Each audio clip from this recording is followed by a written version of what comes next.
So one thing I would like to say is that Sierra Leone has a lot of potential, but you might not see your returns immediately. So you have to be patient and understand that the market is there, but the market is difficult. So it's also while going into investing, you might get those returns eventually, but it might be really slow at the start. But when things have kicked off, like you actually get your returns that you traditionally get.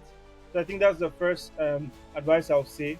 The second thing I'll say is that there are lots of avenues and places to invest, especially in tech if you're like a tech investor, which is mostly where I'm focused. Yeah, there are lots of avenues, like in terms of like ticketing, in terms of transportation, also looking at fintechs, also looking at health tech. Agri-tech is a bit sensitive, but yeah, it has potential. Even there's also ed tech. So almost every industry that you can think of in tech, there's an avenue to invest in a company like that in Sierra Leone.